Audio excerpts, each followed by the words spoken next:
아멘. 네, 저희가 마태복음 순서대로 보고 있습니다. 오늘은 27번째 시간이고요. 8월 4일 주일 예배 같이 드립니다. 저희가 10장을 이제 한 묶음으로 제가 소개를 드렸었습니다. 10장이 예수님께서 제자들을 파송하시면서 주셨던 말씀이라고 제가 처음에 시작 때 소개를 드렸었지요. 오늘 그게 마무리되는 날이고요. 제가 세어보니까 10장을 오늘까지 총 5번 보게 되었네요. 오늘 말씀 굉장히 무시무시하죠? 읽으면서 와, 예수님 참 무서우시다. 어쩜 이렇게 칼날을 세우시고 이렇게 독설 같은 말을 하실까라는 생각이 드시지 않았습니까? 여러분 10장의 전체적인 그림이 좀 그려지시나 모르겠네요. 10장은 다소 긴장하고 또 준비되어 있지 않은 것 같은, 그래서 염려하고 있는 제자들을 세상으로 보내시는 그 예수님께서 제자들에게 하시는 말씀입니다. 어찌 보면 실습 같기도 하고요, 또 어떻게 보면 훈련의 한 장면 같기도 합니다. 자, 그 과정을 준비하시면서 제자들에게 상세히 가르쳐 주시고 또 격려하시는 말씀이 10장의 주된 내용이었습니다. 예수님은요 10장을 보면 참 스윗하세요. 오늘 말씀 포함 참 친절하시고 자상하세요. 처음에 목자 없는 양과 같이 유리하며 방황하고 있는 사람들을 보시며 추수한 일꾼이 필요하다고 하시더니 직접 제자들을 불러 세우셨습니다. 여러분, 제자들을 부르실 때 그들의 조건과 환경과 준비됨을 보지 않으셨습니다. 가장 먼저 하셨던 일은 그들의 무능함과 무지함을 지적하거나 꾸짖으신 것이 아니라 오히려 그들을 세워주시고 또 능력을 주시는 일이었습니다. 자, 앞에 보시면 10장 1절에 이렇게 시작합니다. 우리 같이 한번 읽어보겠습니다. 시작. 예수께서 그의 12제자를 부르사 더러운 귀신을 쫓아내며 모든 병과 모든 약한 것을 고치는 권능을 주시니라. 자, 이렇게 딱 하고 시작하는 거예요. 여러분, 제자들의 마음이 얼마나 든든하겠습니까? 그죠?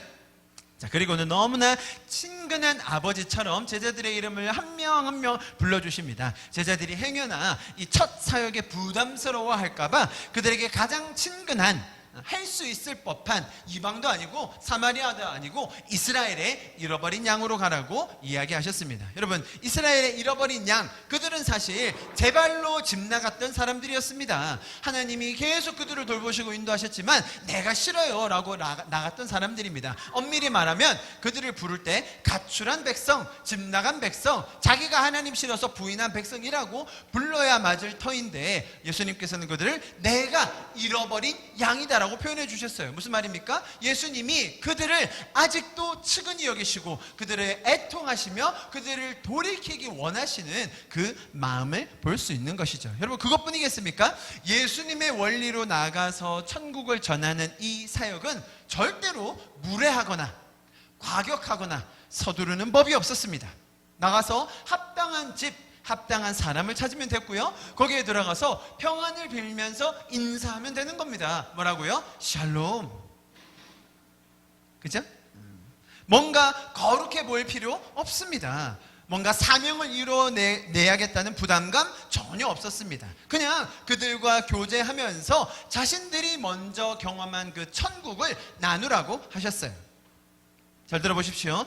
하나님과 분리된 죄로 인해서 이 영원한 것, 영원한 가치, 인격적인 하나님과의 교제, 이런 것들을 잃어버린 세상에 하나님과의 관계 회복인 이 천국을 나누는 것이 이 제자들의 발걸음의 핵심이었습니다. 아시겠죠? 자, 거기에 더해서 예수님께서는 앞으로 맞닥뜨리게 될 세상에 대한 설명도 맞드리지 않으셨습니다. 소돔과 고모라보다 더 심한 정도의 세상이라고 하니 제자들도 긴장했겠죠. 왜냐하면 우리에게는 너무나 매력적이고 황홀한 이 천국이라는 것이 그들에게는 너무나 거추장스럽고 심지어 자신들의 가치와 반하는 원리이기 때문에 그러한 반응이 나타나게 될 것이다 라고 예수님께서 미리 설명해 주신 것입니다. 그러나 걱정할 필요가 없다고 신신당부해 주십니다. 아무리 이리와 같은 세상이라도, 아무리 양과 같이 연약해 보이는 제자들이라도 보내는 이가, 파송하는 이가 다른 사람이 아니라 나 예수님 자신이라고 그들에게 소개해 주시고 계신 거예요. 너무나 당당하신 예수님의 모습이었죠. 혹시 그들이 곤경에 처한다 할지라도 성령께서 말할 것을 생각나게 하실 거니까 걱정 붙들어 매라고 다독이셨습니다. 지난주 말씀에서는 영적인 세계에 대한 눈을 열어주셨습니다. 분명히 몸에 혹은 물리적으로 해를 끼칠 상대가 있을 겁니다. 당시 로마 제국의 왕 이하 많은 관리들이 그 사람들을 핍박할 것이라는 걸 예상했겠죠. 그러나 그것보다 훨씬 더 중요한 영적인 세상이 있다는 것에 대해서 눈을 뜨게 해주셨어요. 하나님의 천국의 원리에 저항하고 대항하는 사단의 죄의 세력이 있다는 것이었죠. 그 사단의 세력이 우리의 영혼을 지옥에 멸하려는 계획을 가지고 온갖 술수를 다 쓸 거예요. 그것이 그들의 존재적인 기능이에요. 아니, 그런 존재들이 왜 있는 겁니까? 그것은 하나님의 사랑의 성품의 필수 불가결한 요소인 선택이라는 것 때문에 생기게 된 현상이죠. 자, 그럼에도 불구하고 우리를 가장 잘 아시고 우리의 머리털까지 세신 바 되신 예수님께서 우리를 사단의 세력으로부터 보호할 것이라는 약속을 저희가 지난주에 보았습니다. 자, 예수님께서 제자들을 보내시면서 이 전달하게 될 천국이 너무나 귀하고 소중하기에 그들이 먼저 경험하기를 원하셨고, 또 비록 세상이 적대적이지만 그것이 세상에 나누어지기 원하시는 그 애타는 예수님의 마음이 소개되어 있는 장이 바로 오늘 우리가 보고 있는 10장의 이야기입니다. 자, 그 맥락 위에서 오늘 말씀이 마무리됩니다. 오늘 말씀을 통해서도 동일하게 우리에게 힘을 주시고 격려하시며 우리를 담대하게 세상 속으로 파송하시는 그 아버지의 마음을 더 알아가는 시간이 되기를 축복합니다. 아멘. 자, 오늘 말씀으로 본격적으로 들어가기 전에 제가 한 가지 퀴즈를 드리겠습니다. 성경에 주옥 같은 말씀이 많이 있지 않습니까? 여러분 좋아하는 구절 많이 있으시죠? 특별히 한국 성도들이 가장 좋아하는 말씀 구절 베스트 3를 저희가 오늘 볼 건데요. 자, 1위는 어떤 말씀일까요? 여러분 예상이 되십니까? 1위 바로 이 말씀입니다. 욥기 23장 10절 너무너무 잘하는 말씀이지 않습니까? 한번 읽어봅시다. 시작. 나의 가는 길을 오직 그가 아시나니. 읽는 순간 막 은혜가 되시죠, 그죠? 뭐 찬양도 있고요, 그죠? 찬양도 너무 한국에서 유명합니다. 외국에서는 이 말씀이 하나도 안 유명합니다, 여러분. 한국에서만 유명합니다. 왜냐하면 영어로만 봐도 이 구절이 우리가 지금 생각하고 있는 그 뜻이 아닌 걸 충분히 알기 때문이죠. 많은 사람들은 내가 고난에 있을 때, 내가 어려움에 있을 때, 내가 시험을 당할 때, 아 맞아, 하나님께서 나를 정금으로 만들기 위해서, 나의 삶에 불순물을 빼내기 위해서 금의 불순물을 빼내려면 어떻게 해야 돼요? 아주 뜨거운 용광로에 아주 풍덩풍덩 담궈가지고 결국은 나를 뭘로 만드실 거라고요? 정금으로. 누가요? 하나님이 누구를요? 나를 만드실 거다. 그런 뜻이 전혀 아니에요, 여러분. 자, 보십시오. 뭐 영어 갈 필요 없이 아주 쉬운 번역만 봐도 이렇게 나와 있습니다. 하나님은 내가 발 한 번 옮기는 것을 다 알고 계실 터이니 나를 시험해 보시면, 나를 테스트해 보시라는 거예요. 그러면 나는 뭐라고요? 내게 흠이 없다는 걸 아실 수 있을 것이다. 욥의 친구들이 욥을 정죄했어요. 너 죄인이야, 너가 죄 지어서 그런 거야. 그랬더니 욥이 화가 나는 거죠. 나 죄 없다고, 나 잘못한 거 없어. 하나님이 날 시험해 보시면, 하나님이 나를 담가 보시면 나는 흠이 없다는 게 밝혀질 거야. 나 정금 같은 존재거든. 라는 욥의 착각, 욥의 항변을 나타내는 것이 욥기의 말씀입니다. 자, 애석하게도 1위로 뽑힌 이 구절이 우리가 생각하는 것과 전혀 다른 해석이 나왔네요. 다 2위.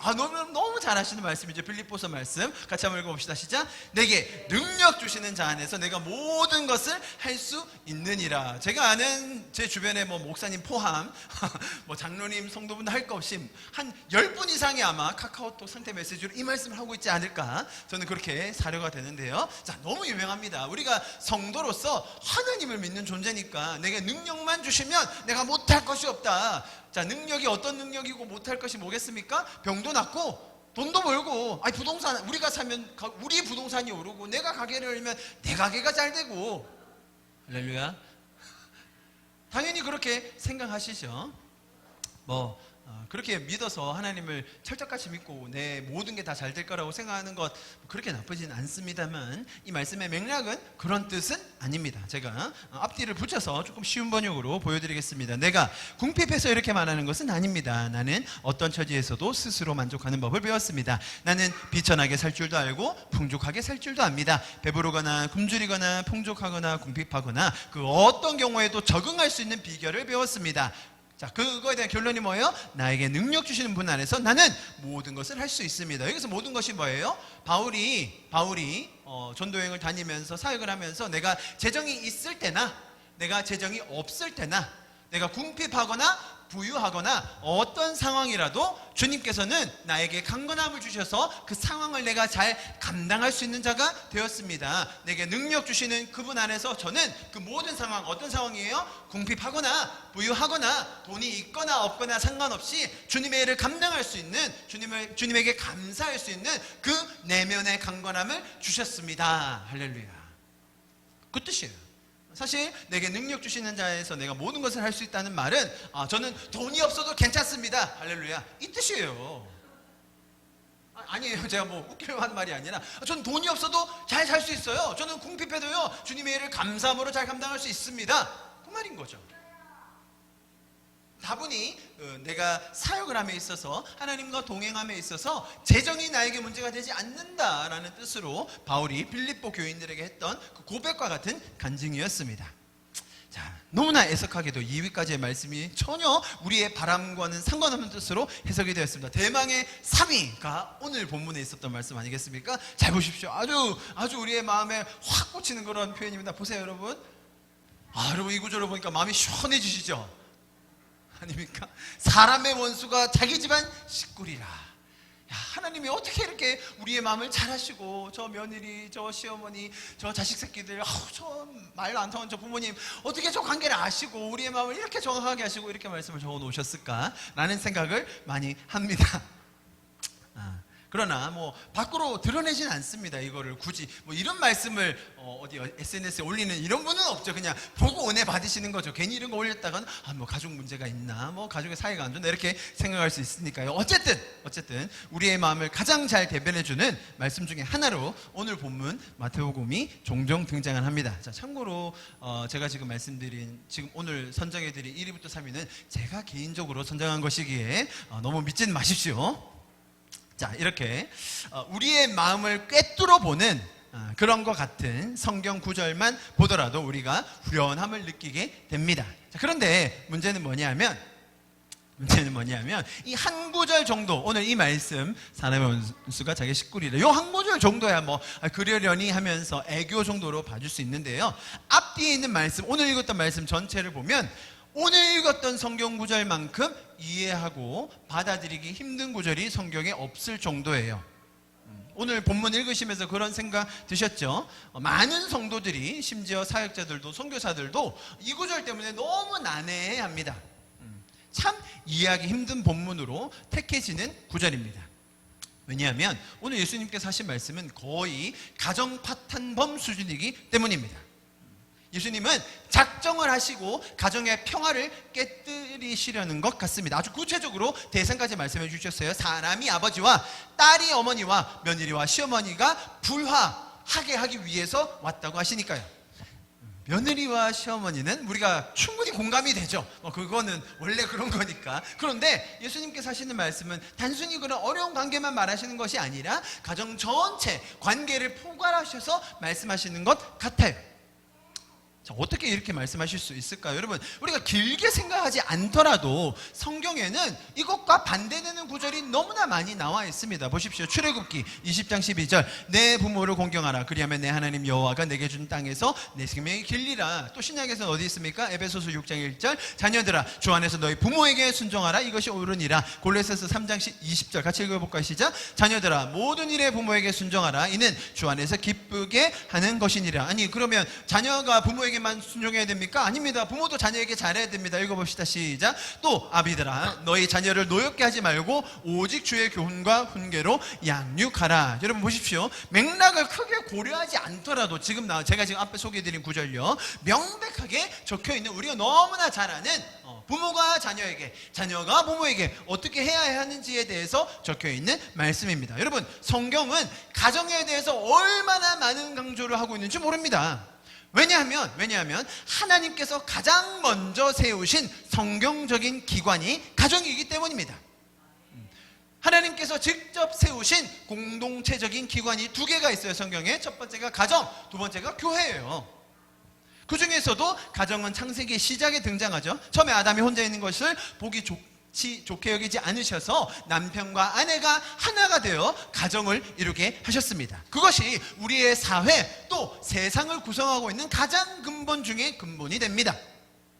자, 그렇기 때문에 오늘 본문의 말씀이 더 쉽게 받아들여지지가 않는 거예요. 여러분, 가정뿐만이 아니었습니다. 오늘 말씀이에요. 세상에 화평을 주러 온 것이 아니다. 뭐를 주러 왔다고 하세요? 검을 주러 왔다고 하세요. 34절의 말씀이었어요. 많은 사람들이 이 말씀 때문에 기독교의 이름을 가지고 화평이 아니라 검이라고 하지 않았냐, 평화가 아니라 뭔가 날카로운 것, 부수는 것, 파괴적인 것이지 않냐라고 해석을 하고 기독교의 이름으로 아주 무례하게 폭력적인 일들을 자행했다는 것이에요.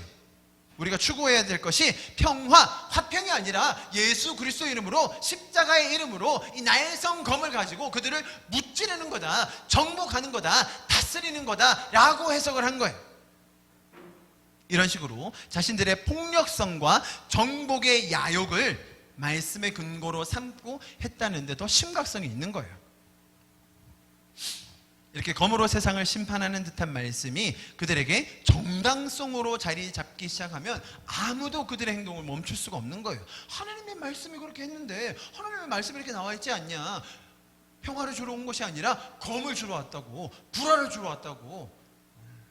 여러분, 그러나 성경에는 예수님께서 직접 말씀하신 반대적인 구절도 있다는 것을 반드시 기억해야 됩니다. 같이 한번 읽어보겠습니다. 마태복음 26장 51절 52절입니다. 시작.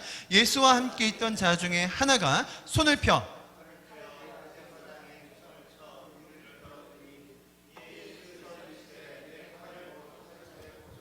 칼을 가지는 자는 다 칼로 망하느니라.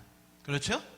우리가 좀 전에 읽었던 검, 여기서는 칼, 동일한 단어입니다. 제가 오늘 이 본문에 읽었던 말씀과 상반되는 구절, 가족에 대한 것, 또 이런 폭력성에 대한 것, 반대되는 구절을 먼저 여러분에게 소개해드렸습니다. 그 이유는 오늘 저희가 읽었던 본문이 우리가 단순하게 그냥 그 구절만 떼서 문자적으로, 표면적으로만 이해하면 잘못된 이해를 할 수 있기 때문에 제가 이렇게 반대적인 구절을 먼저 보여드림으로써 시작해 봤습니다. 자, 그렇다면 오늘 말씀이 의미하는 것은 어떤 것일지 한번 살펴보겠습니다.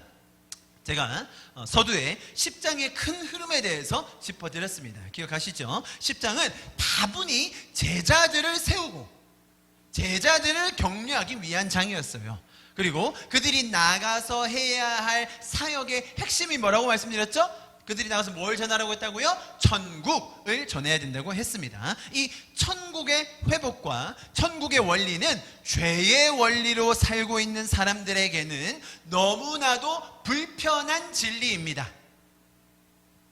불편한 진리. 하나님의 형상을 따라 지어진 인간이기 때문에 그들도요, 세상에 죄 가운데 살고 있는 이들도 하나님의 형상을 따라 지어진 존재잖아요. 그래서 이들의 마음에도 영원한 것, 혹은 신, 절대자를 향한 갈망은 항상 존재해요. 그것을 없앨 수는 없어요. 왜? 우리는 하나님의 형상으로 영적인 존재로 지어진 자들이기 때문에 우리가 아무리 모르고 산들, 부인하려고 한들, 다른 것으로 채우려고 한들 우리 마음속에 있는 그 영원함을 위한 갈망, 절대자, 우리를 만드신 창조주를 향한 그 궁금함이 있을 수밖에 없다는 것이죠.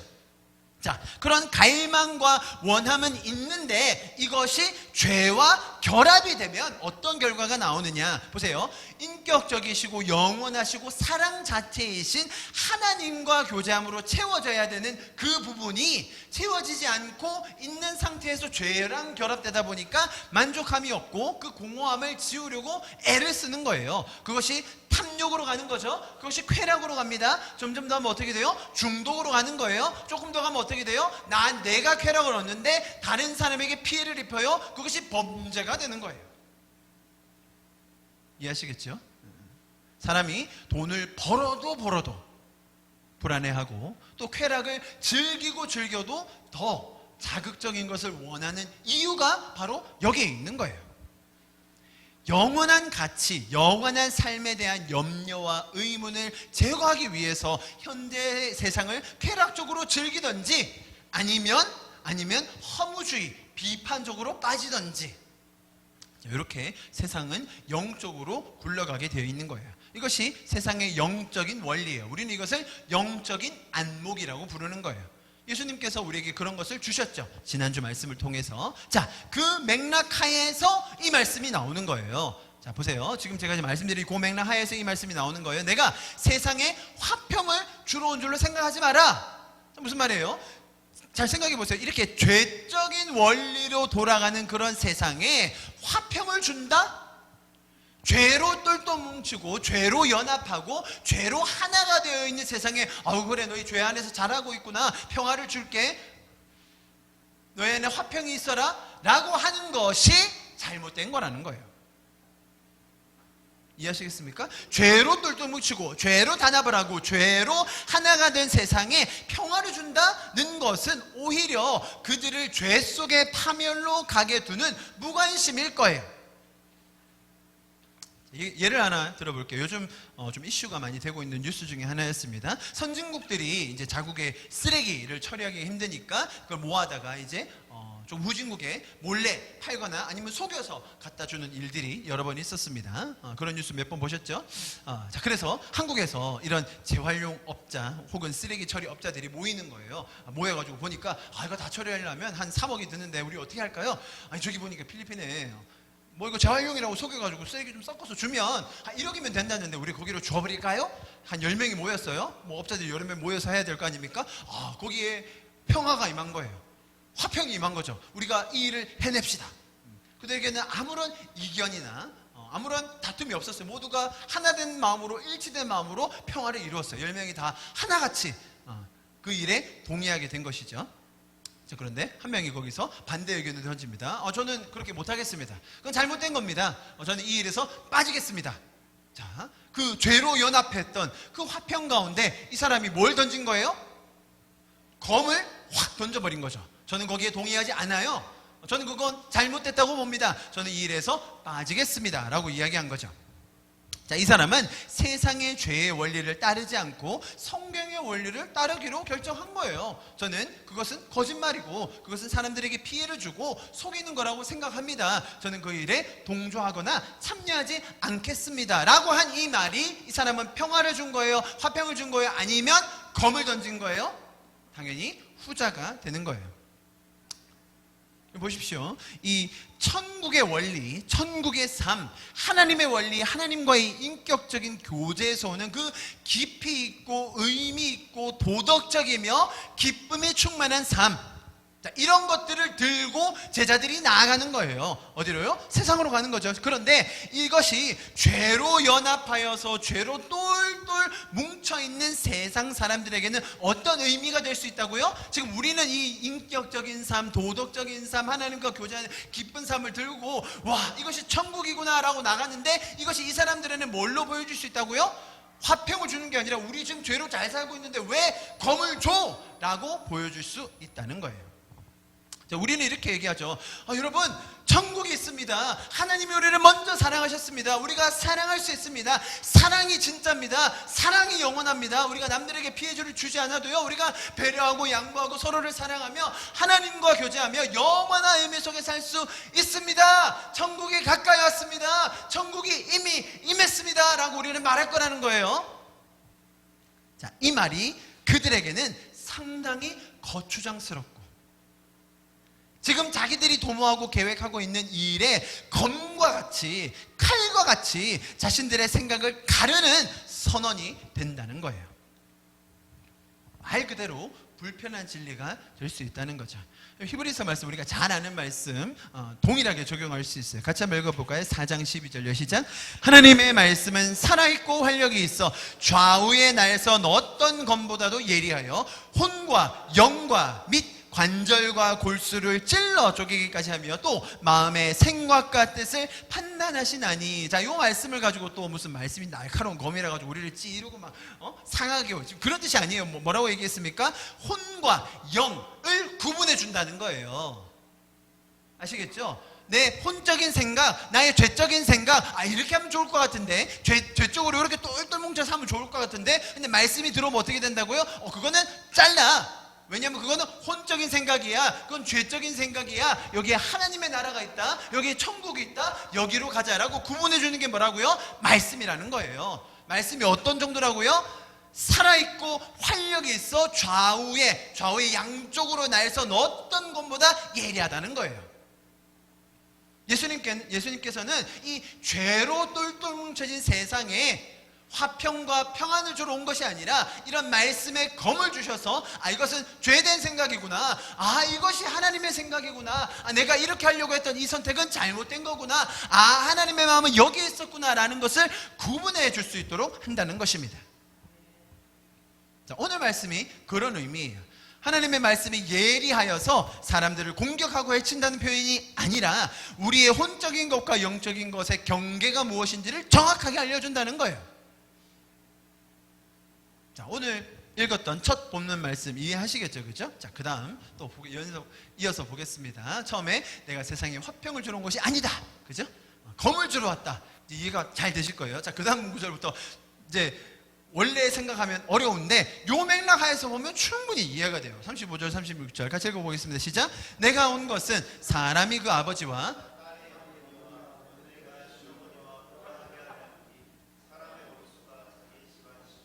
자, 우리가 아까 통쾌하게 읽었던 말씀인데요, 이어지는 동일한 맥락으로 이해를 하면 충분히 해석이 됩니다. 한 사람이 보세요. 한 사람이 있는데, 한 개인이 있는데 신앙으로 변하거나 신앙으로 인하여 사람이 성숙하여지거나 지금까지 가졌던 어떤 신념이나 생각에 변화가 왔어요. 사람이 바뀌었어요. 사람이 변했어요. 왜? 막 교회 다니고 예수님을 만나고 막 성령님과 교제하면서 사람이 바뀌었어요. 자, 그래, 뭔가 변화가 됐어요. 그러면 자기가 기쁘죠. 내가 이렇게 변했나? 하나님이 살아계시네, 천국이 진짜네 하면서 막 자기도 눈물이 나고 막 감사가 나오고 은혜가 넘쳐요. 자, 이렇게 변화된 사람이 있는데, 자, 그 사람에게 가장 걸림돌이 되는 대상이 누굽니까? 자, 집에 갑니다. 엄마, 아버지, 하나님이 살아계세요. 막 천국이 진짜예요. 제가 교회 다녔는데요, 와, 사람들이 다 천사 같고요. 제가 갔는데 정말 인생 의미를 발견했어요. 정말 천국은 진짜고 하나님이 살아계세요. 그래서 네 방구석에나 치워라. 네 할 일이나 하고 얘기하시지. 뭐 모르는 사람에게 그랬다면 진짜로 막 사람이 변했나 보다 라고 할 수 있지만, 그 사람의 어린 과정을 알고 그 사람의 모든 인생의 과오와 실수와 잘못된 것을 다 알고 지금 변했다고 입으로 나불대봤자 네 모습은 꼬라지는 그대로인 그 모습을 보는 가족은 뭐라고 얘기한다고요? 너나 잘하세요. 사람의 원수가 누구라고요? 자기 가족이 된다는 거예요. 그래서 잘 보셔야 됩니다.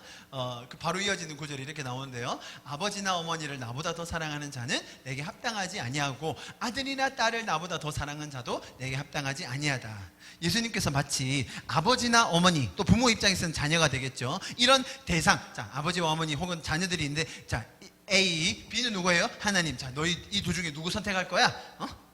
마치 이런 거죠. 엄마가 좋아, 아빠가 좋아? 저희 막내 셋째 하늘이가 3살인데요 가서 엄마가 좋아, 아빠가 좋아 물으면요, 이미 농담인 줄 알고 걔도 장난을 바로 칩니다.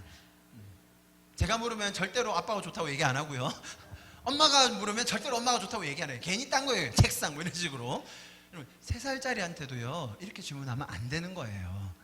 여기서 이 맥락 속에서 예수님이 어떤 질문을 우리에게 주셨는가를 이해해야 합니다. 자, 지금 예수님이 구분하고 있는 이 기준이 뭔지를 기억해야 된다는 거예요. 그것은 하나님의 원리, 그죠? 하나님의 원리, 천국의 원리, 하나님과 인격적인 교제, 또 가족으로 대변되는 이 세상, 우리를 이해해주지도 않고 원수처럼 여긴 이 세상의 원리, 죄적인 원리, 이 두 가지 안에서 어느 쪽이 우리에게 더 올바른 것인가, 어느 쪽이 하나님의 선택인가를 우리에게 가르쳐주고 계신 거죠.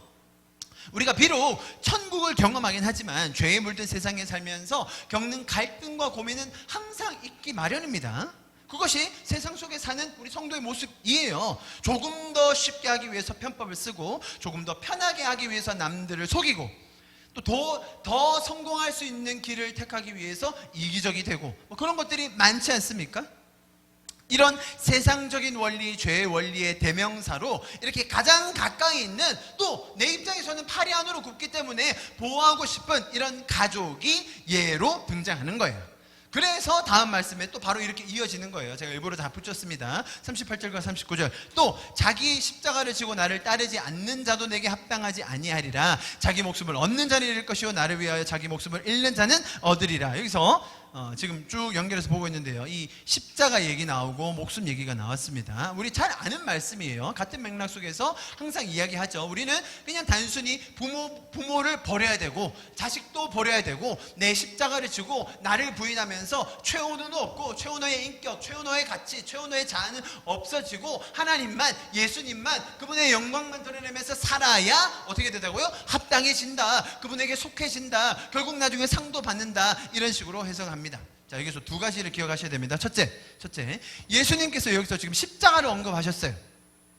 제자들이 지금 이 말이 무슨 말인지 이해를 할까요?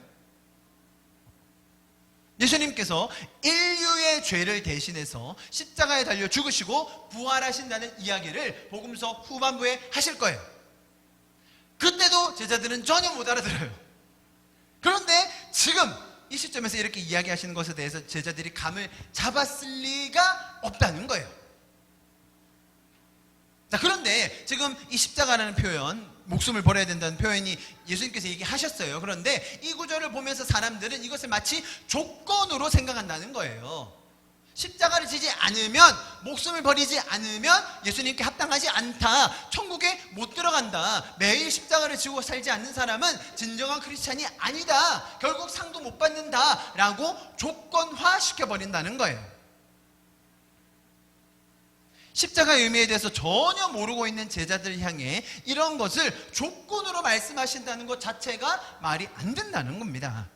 그리고 지금 이 장면은 제자들이 실습을 나가는 장면인데, 아주 긴장하고 떨려하는 그런 상황에 거기다 대고 갑자기 이렇게 어려운 조건을 거신다는 것 자체가 성립이 안 되죠.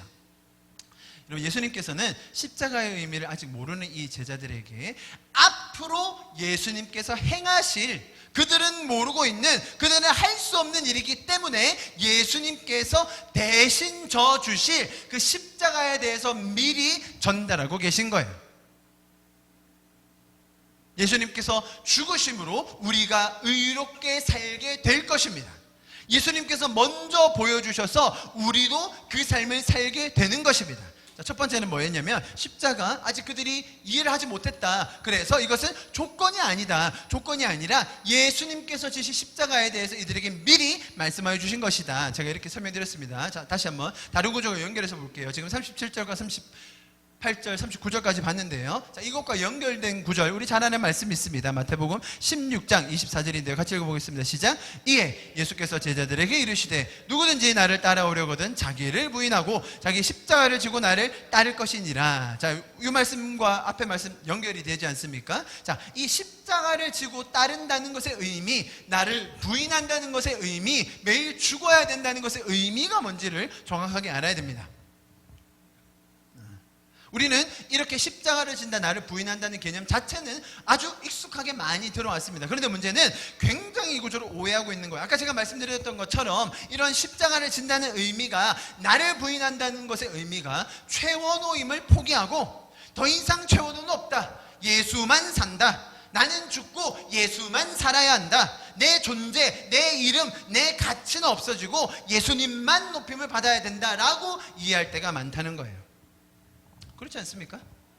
만약에 이 말씀의 의미가 자신의 존재와 스스로의 인격을 이런 식으로 말살하는 것으로 이해하고 계신다면, 그걸 잘하는 데가 있거든요. 저기 산속에, 절에 가시면요, 그거 정말 잘합니다. 내가 가진 욕망, 탐욕 다 없애는 것이 결국 부처님이 되는 길이라고 가르칩니다. 나를 부인하고 나를 비우고 업장을 소멸하고 기도로 정진하는 것, 거기 잘합니다 여러분. 거기 가면요 일부러 고행을 많이 시킵니다. 왜? 힘든 일을 반복적으로 하면서 잡생각을 없애는 거거든요. 108배부터 시작해서 108배는 기본이죠, 그죠? 그런 것뿐만 아니라 내가 어려운 자세, 몸을 혹은 그런 행동을 반복함으로써 그것을 통해 집중을 해서 내가 가지고 있는 욕망, 탐욕, 내 생각들, 내 자아, 내 모습 다 지워버리고 나면 어떻게 돼요? 자유함이 온다 이렇게 가르치죠. 무소유, 욕심 없애는 것, 탐욕이 없어지는 것, 그러면 굉장히 자유해진다고 가르칩니다. 여러분, 기독교에서 가르치는 지금 오늘 예수님이 말씀하신 내 자신을 부인하고 십자가를 지라는 의미는 전혀 그런 뜻이 아닙니다. 자, 제가 오늘 그래서 일부러 계속 10장의 전체적인 내용, 지금 오늘 10장의 마지막인데요, 그 흐름을 잡고 설명을 드렸어요. 오늘 말씀은 정말로 다 한결같이 연결이 돼요. 보세요. 십자가를 진다, 자기를 부인한다는 것은 우리의 존재와 가치와 내 인격을 포기하라는 뜻이 절대로 아닙니다.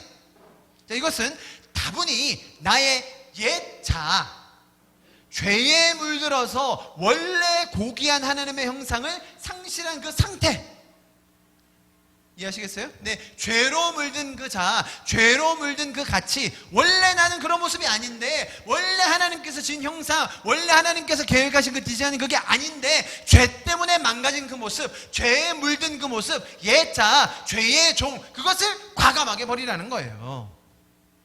그래서 십자가를 진다는 것은 오히려 가장 진짜의 내 모습, 가장 최상의 최원호를 발견하게 되는 것이에요. 그것이 바로 십자가를 통과한 성도의 모습이 되는 거예요. 하나님께서는 내 소원, 내 갈망, 내 원함을 소멸하라고 하지 않으셨어요. 그건 불교에서 하는 얘기죠. 그런 것들이 없어져야 내 그런 원함, 소망, 그냥 원하는 것 자체가 다 없어지면 그러면 사람이 얼마나 평안하겠냐고, 그렇게 이야기를 합니다. 오히려 하나님께서는 원래 계획하여 놓으신 그 하나님적 원리, 하나님적 갈망이 천국의 열정을 십자가를 통과함으로 회복하게 된다고 이야기해 주시는 거예요. 자, 잘 생각해 보십시오 여러분. 예수님께서 십자가에서 이루신 일이 뭡니까? 십자가에서 승리하신 것은 무엇을 대상으로 하셨나요? 그것이 고작 욕심 좀 덜 부리고, 거짓말 2번 할 거 1번 하고, 내가 먹을 거 있는데 반쯤 나눠주고, 그런 것 위해서 십자가 지셨습니까? 예수님께서 십자가를 지시고 그 안에서 승리하신 것은 죄에 대하여 승리하신 것입니다. 죄를 소멸하신 거예요. 더 이상 죄가 우리에게 왕노릇하지 않도록, 이제 우리는 의의 백성이 되도록, 천국의 삶을 살 수 있도록 그 십자가를 감당하신 거예요. 그러니 우리가 날마다 십자가를 지고 자기를 부인한다는 말은 나의 죄를 벗어버리고, 죄된 욕망과 죄적인 옛 자아를 벗어버리고, 하늘의 소망, 천국의 열정, 진정한 나다움, 제대로 된 내 존재를 확인하는 것이 바로 이 예수님의 선포라는 거예요. 39절 말씀 정말 유명하죠. 자기 목숨을 얻는 자는 잃을 것이요 나를 위하여 자기 목숨을 잃는 자는 얻으리라. 유명한 비슷한 말을 다른 장군 한 분이 하셨잖아요. 누가 하셨어요? 그놈의 이순신. 진짜 제가 이순신을 존경하지 않는다는 게 아니라 교회 목사님들이 보면 무슨 이순신 교를 만드는 것 같아요. 필사즉생, 필생즉사. 교회에서 아주 유명하죠. 명랑이라는 영화.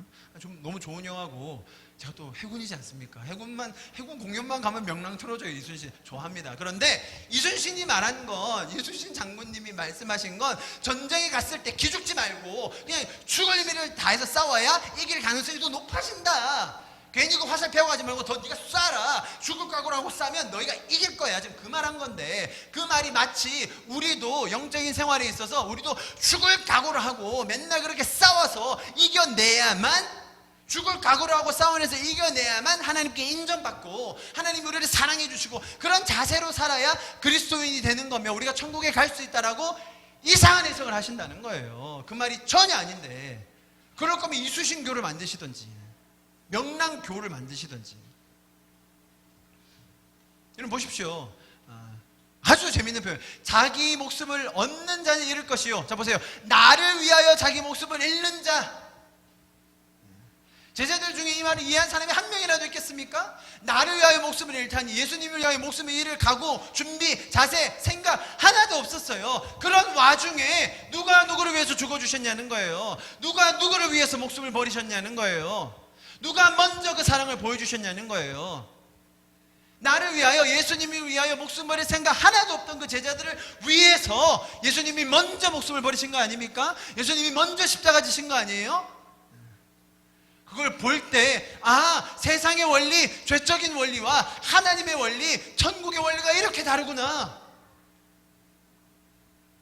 내가 가족에 가면 원수가 될 것 같고 내가 할 수 없을 것 같은데 그 안에 그들과 동의하지 않는 것이 있다 할지라도 예수님께서 나를 먼저 사랑하심으로 말미암아 내가 이렇게 천국의 열정을, 진정한 나다움을 찾을 수 있는 것이구나, 그렇게 깨달아가는 거예요. 하나님께서 디자인하신 진정한 여러분의 모습이 회복되기를 축복합니다. 천국의 열정과 의의 소망을 가질 수 있기를 축복합니다. 여러분, 성도의 삶은 십자가를 꾸역꾸역 지고 가면서 고행하고 눌려있는 삶이 아닙니다. 성도의 삶은 가장 열정적이고 기쁨에 충만하고, 내가 어디 가서 더 할 일 없나? 어디에 더 필요가 없나? 무엇으로 더 사랑할 수 있을까? 이런 하늘의 열정이 넘쳐나는 삶입니다. 여러분, 우리가 교회로서 할 일이 많습니다. 기대하시기를 바랍니다. 우리가 천국을 기대하고 천국이 나누어지는 것을 소망하시기를 축복합니다. 천국이 이 땅에 도래하는 그 영광을 예수님께서는 우리에게 함께 맛보게 해 주실 것입니다. 그것이 마태복음 10장의 내용이라는 거예요. 그러니까, 자 보세요. 그러니까 지금 10장의 마지막 40절부터 42절이 이렇게 마무리가 되는 거예요. 그러니까, 자 한번 같이 한번 읽어보겠습니다. 여러분, 40절에서 42절 읽으시면서, 자 예수님이 자 그런 10장에 쭉 제자들을 파송하시면서 하셨던 그 말씀, 격려들, 권면들, 나타나는 일들을 다 말씀하시고 나서 이제 요 말씀으로 딱 마무리하시는 거예요. 한 단락입니다. 그죠? 요것을 읽으시면서 지금 예수님이 무슨 얘기를 하시는 걸까 곰곰이 생각하면서 우리 같이 한번 한 목소리로 읽겠습니다. 시작. 너희를 영접하는 자는 나를 영접하는 것이요, 나를 영접하는 자는 나를 보내신 이를 영접하는 것이라. 선지자의 이름으로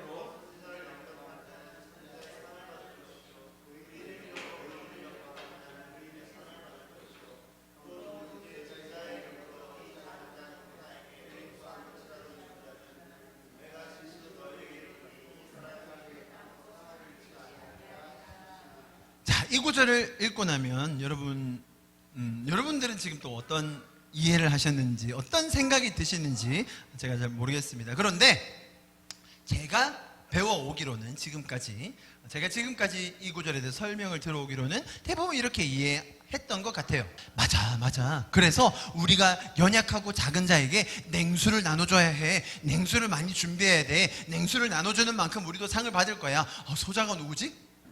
혹시 불이불식간에 누가 왔는데, 소자가 왔는데 우리가 냉수를 못 주면 어떻게 돼요? 그를 거절해가지고 마치 하나님을 거절한 것처럼 돼서 실수할지도 몰라요. 그러니까 누구라도 연약한 자가 오면, 누구라도 소자가 오면 항상 냉수 줄 준비를 하세요. 자, 그리고 소자를 섬긴다는 게 뭐겠어요? 가장 작은 일, 가장 비천한 일, 가장 어려운 일 하는 거 아니겠어요? 자, 여러분, 이번 주 토요일에 청소하러 나오세요. 주차하시고 설거지 하세요. 그래야 소자를 섬기는 건 아니겠습니까? 자, 그래야 뭘 한다고요? 상을 받는다고 돼 있죠? 성경책 가지신 분 한번 보세요. 40절 위에 제목이 뭐라고 적혔어요? 작은 제목? 상을 받는 자, 상을 받는 사람 돼 있죠? 상을 받는 사람. 자, 여기서 상을 받는 사람이 누굽니까?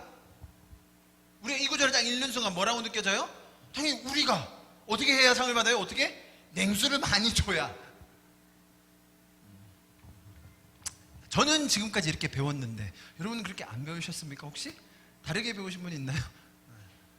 자, 제가 이 구절은 어려워서가 아니라 다분히 번역이 조금 우리가 이해하기 어렵게 돼 있어서 사실 이해가 잘 안 됐는데요. 좀 쉽게 다시 한번 읽어보겠습니다. 똑같은 구절입니다. 똑같은 구절 세 번역으로 한번 읽어보겠습니다. 시작. 너희를 맞아들일 사람은 나를 맞아들이는 것이요 나를 맞아들이는 사람은 나를 보내신 분을 맞아들이는 것이다. 자, 지금 보세요. 자, 잠깐 멈추고요. 또 읽을게요. 지금 예수님이 이제 제자들한테 이 설명을 다 하고 다 끝내고 이제 딱 파송하기 직전이에요. 그러면서 뭐라고 말씀하세요?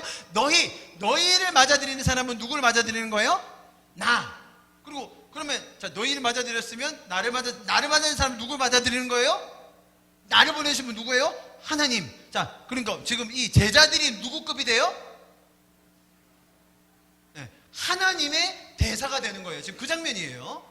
너희는 그냥 나가는데 너희 쫄지 마. 너희 걱정하지 마. 너희 누구 대신 나가는 건 줄 알아? 내 대신 나가는 거야. 아니, 내가 아니라 하나님 대신 너희가 나가는 거야. 자, 그 말 하셨어요. 자, 보세요. 그 다음 예언자로 맞아들이는 사람은 예언자가 받을 상을 받을 것이요. 자, 여기서 예언자가 누굽니까?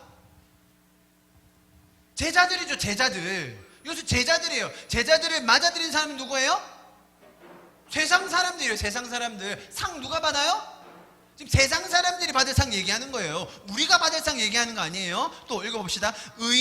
의인이라고 해서 맞아들이는 사람들. 여기서 의인이 누구예요? 제자들. 의인을 받아들이는 사람 누구예요? 지금 내가 파송하는데 봐서 맞을 사람들, 세상 사람들 이야기하는 거예요. 보세요. 그 사람들, 여기서 상을 받는 사람 또 누구예요? 제자들 아니에요. 여기서 상 받는 대상자가, 상을 받는 수여자가 우리가 아니에요. 세상이에요. 세상. 자, 그 다음 보세요. 내가 진정으로 말한다. 이 작은 사람들 가운데 하나에게. 여기서 작은 사람은 누굽니까? 제자예요. 제자. 이 작은 사람들 가운데 내 제자라고 해서, 야, 너희들 이게 조금 어려운 게 지금 말은 제자들에게 하고 있는데 사실 이 말은 누구한테 하는 거예요? 세상한테 하는 거를 제자들한테 설명해 주는 거예요. 너희 작아 보이지? 너 힘들어 보이지? 아니야, 임마. 힘내. 쫄지 마. 너희는 내 대사들이야. 너희 작아 보이지? 너희 작아 보이는데 세상 사람들 볼 때 너희 작아 보이거든. 그런데 너희에게 냉수를 줬어? 세상 사람이 너희에게 냉수를 줬어? 내가 이 사람한테 상 줄 거야. 자, 그 말인 거 보이시죠? 번역에는 충분히 그렇게 나옵니다. 지금 여러분 제자들이요, 걱정이 많아요. 지금 이제 곧 나갈 거거든요. 그런데 예수님 말 맞다나, 내가 가족에게 가면, 내가 우리 친구들에게 가면, 내가 이스라엘에게 잃어버린 양들에게 가면, 아이고 네가 뭐라고, 야 너 세리 아니었어? 지금 네가 세리 주제에 뭐라고 지금 무슨 낯짝으로 우리한테 천국에 왔다고 얘기해? 야 너 어부였잖아. 너 고기도 잘 못 잡았잖아. 천국? 웃기지 마. 지금 그럴 게 예상이 팍팍 되면서 내가 했던 실수들과 내 과거를 알고 있는 그 사람들한테 가서, 내 원수같이 대할 그 사람들한테 가서 할 말을 생각하니 참 겸연쩍기도 하고 무섭기도 하고 마음이 쫄리기도 하고 어떻게 해야 될지 모르겠는 그 상황에 있는 제자들에게 하시는 말이에요. 제자들은 스스로 내 자질이나 내 자격이나 내가 준비가 됐는지에 대한 의문이 든다는 겁니다. 세상이 만만치 않은데 내가 뭐라고, 고기나 잡던 내가, 세리로 죄인으로 살던 내가 그렇게 말한다고 씨알이나 먹힐까? 그런 의심이 드는 그들에게 예수님이 말씀하시는 거예요. 너희를 맞아들이는 사람은 그냥 너희를 맞아들이는 게 아니야. 나를 맞아들이는 거야. 하나님을 맞아들이는 거야. 에? 그게 무슨 말이에요? 저는 그냥 가려고 했는데 저희가 어떤 존재라고요? 여기 지금 충격적인 말을 하고 계신 거예요. 예수님이 그냥 단순히 한 나라의 대사 혹은 고위공직자 수준이 아니라 하나님의 명예를 걸고 하나님의 대사가 돼서 이들을 파송하신다는 이야기를 하고 계신 거예요. 그래서 예수님이 덧붙여서 설명하시는 거죠. 너희 가서 무시하는 사람, 너희 가서 너희를 홀대하는 사람 분명히 있을 거야. 그런데 말이야, 너희 중에, 너희 작아 보이지? 너희 중에 냉수 주는 사람도 있을 거야. 내가 그 사람들 기억했다가 내가 꼭 상을 줄 거니까 너희 나중에 명단 주고 와. 알았지? 예수님이 제자들의 길을 이만큼 세워주시는 거예요. 예수님께서 제자들에게 이만큼 용기를 북돋아주고 계신 거예요. 우리에게 하늘의 의의 옷을 입고 기쁨을 가지고 담대하게 당당하게 하늘의 존재만큼 그런 자신감과 그런 열정을 가지고 너희가 세상 속으로 가거라 라고 파송하고 계신 장면이 오늘의 마지막입니다. 이 놀라운 예수님의 축복의 말씀이 우리의 삶에도 고스란히 드러날 수 있기를 축복합니다. 우리 교회가 예수님께서 하신 이 놀라운 선언의 말씀을 힘입어서 그 천국의 열정을 회복하여 주님과 함께 동행할 수 있기를 기도합니다. 오늘 말씀을 마무리하면서 예수님께서 우리를 어떻게 생각하시는지를 많이 배우게 됩니다. 여러분, 천국의 기쁨을 가지시고 담대하게 사시기를 축복합니다. 말씀을 오해해서 오늘 말씀 제가 읽었던 부분이 오해되기 시작하면 가정과 사람에 대한 태도를 이상하게 가지게 됩니다.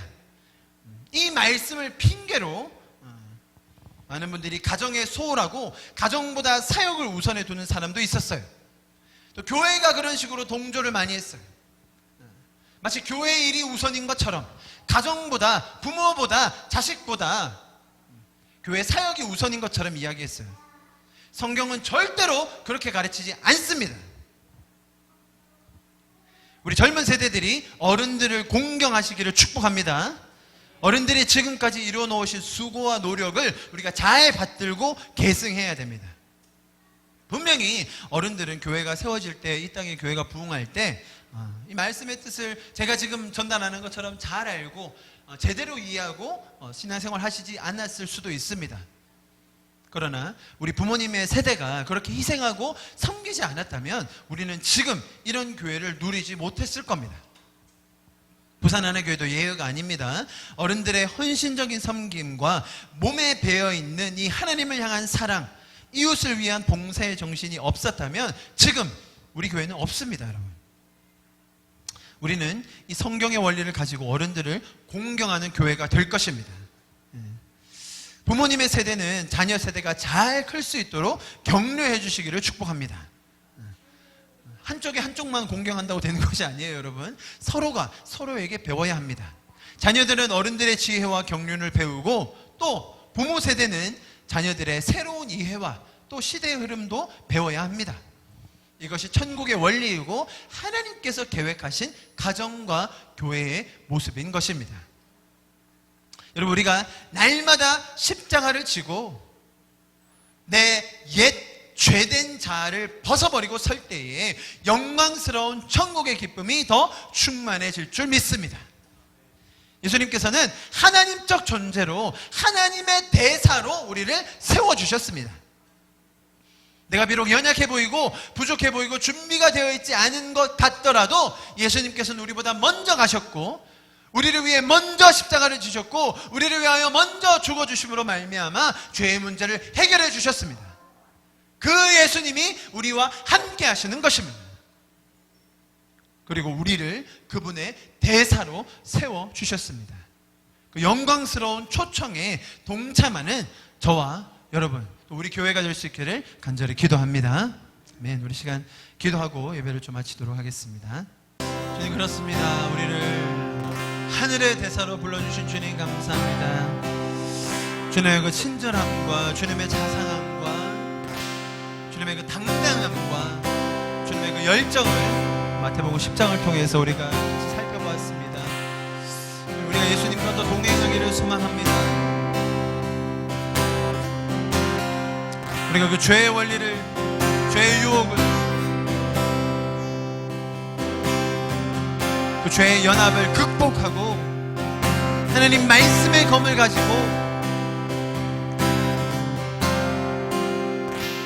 천국의 소망을 가지고 천국의 열정을 가지고 주님께서 디자인하신 가장 나다운 모습으로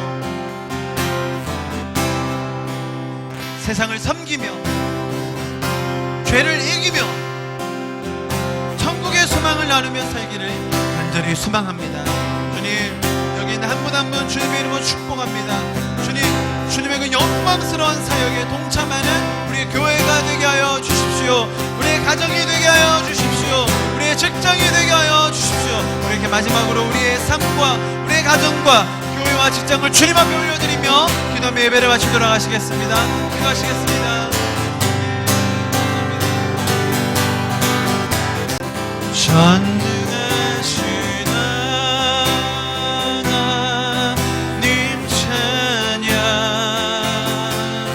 언제나 동일하신 주 전능하신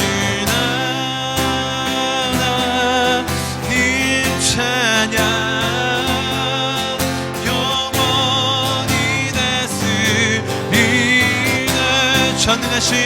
전능하신 하나님 찬양 언제나 동일하신 주 전능하신 하나님 찬양 영원히 다스리네 나 주의 이름 높이리 나 주의 이름 높이리 나 주의 이름 높이리 오 하늘 높이 올린 깃발처럼 주의 이름 높이리 나 주의 이름 높이리 나 주의 이름 높이리 오 하늘 높이 올린 깃발처럼 주의 이름 높이리 전능하신 하나님 찬양 언제나 동일하신 주 전능하신 하나님 찬양 영원히 다스리네 전능하신